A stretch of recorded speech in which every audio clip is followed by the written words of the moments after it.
Final game of the road trip. We're here in Tulsa, and we're joined by the manager of the RoughRiders, Steve Buechele. And Steve, a therapeutic win last night for the team, although you were not around to see most of it, but still good to get a win, even if you weren't a part of it.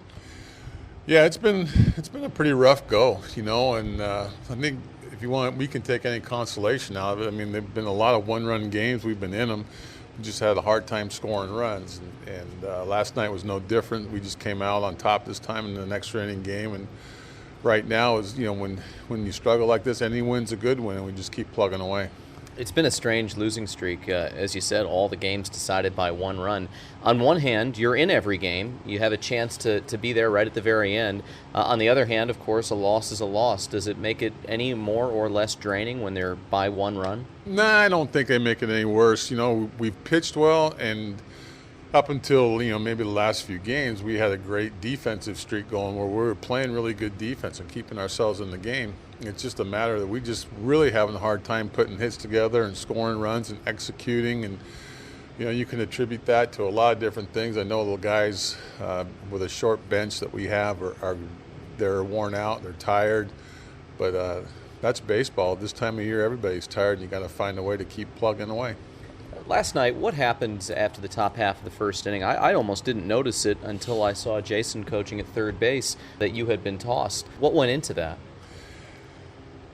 Oh, probably a few days of frustration. But I think more so than anything was the reaction by Benson on the call at strike three, and the reaction from the umpire back at Benson. It's kind of a personal peeve. I mean, players are allowed to have their say, and so is an umpire, but I don't like seeing an umpire chase a player away when he doesn't show the umpire up. And the missed home run call the night before, the losing streak, I think a little bit of everything kind of played into it. And once I got going and he started coming back at me, it was kind of like a train out of control. So it was inevitable it was going to happen.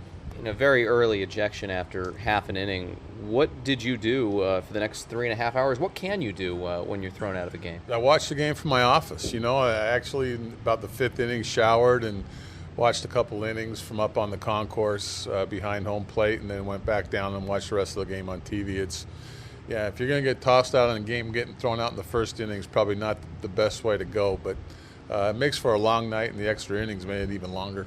Here with RoughRiders manager Steve Buechele, a lot more roster movement here over the last week. We had the one big day at the start of the month, and it has just continued to come here every couple of days.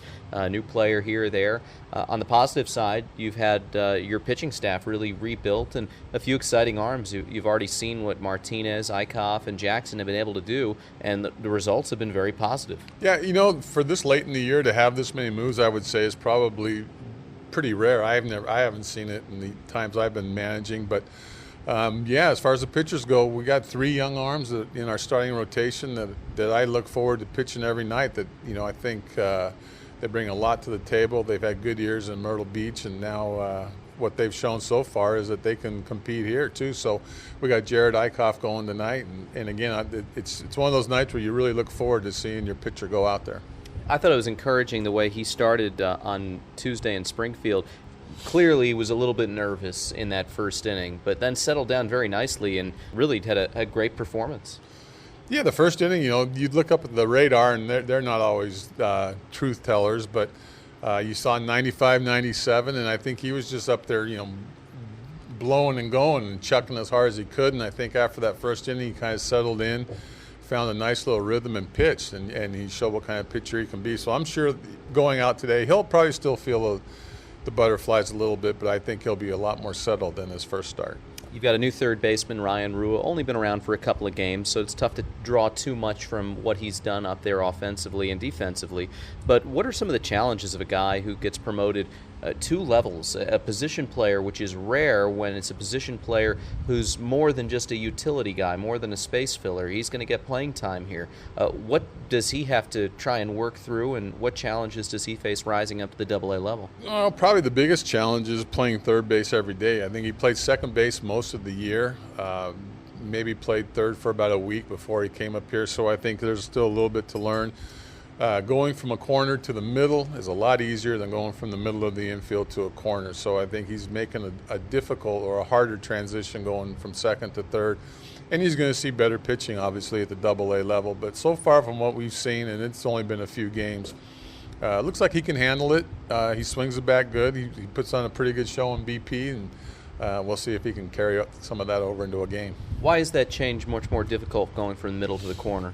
Being in the middle, you see things so much better. You see you see home plate, the catcher. You have a better view of the hitter.